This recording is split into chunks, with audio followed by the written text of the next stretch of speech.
While we were in New York, we were able to help out with Tzach, who used to have different programs of different people coming in for the weekends. We had two young girls who were staying with us. They were, I don't know, from South Carolina somewhere. And these two girls sat at our table, at our Shabbos table. They hadn't seen anything really of Yiddishkeit before. And we talked during the meal about kashrus, and we talked about not mixing milk and meat and so on.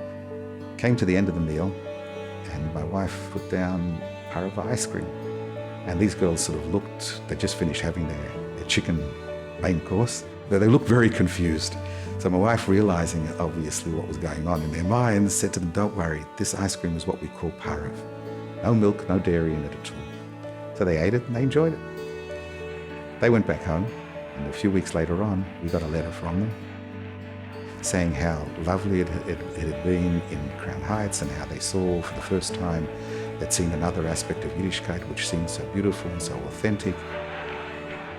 At the bottom, one of the girls wrote, "P.S., she says, I told my mother about the non-dairy ice cream, and she was very intrigued. Could you please send us the recipe?" I took that letter, and I thought, people usually write things into the Rebbe, questions, series, problems. I wanted to give the Rebbe a bit of nachas. These girls came, they enjoyed themselves and so on. I took that letter and I sent it to the Rebbe. A few hours later, I get a phone call from Rabbi Klein, the Rebbe's secretary, and he says, "There's an answer for you." The Rebbe had sent out the letter that I had sent in, the girl's letter, and he wrote on it, "Tach al absuras tevis, thank you for the good news that you sent this in to say how these girls enjoy themselves."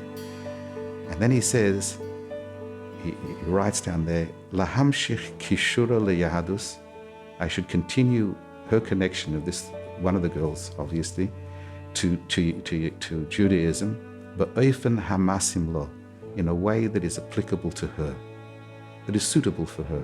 And then the Rebbe drew an arrow after he wrote that, and he drew an arrow down to the PS where it said, "Please send us the chocolate ice cream recipe." This was the greatest bit of advice that I could get as far as how a spiritual leader has to care about every single individual, even the slightest, the smallest thing that can possibly bring them a little bit closer to Yiddishkeit.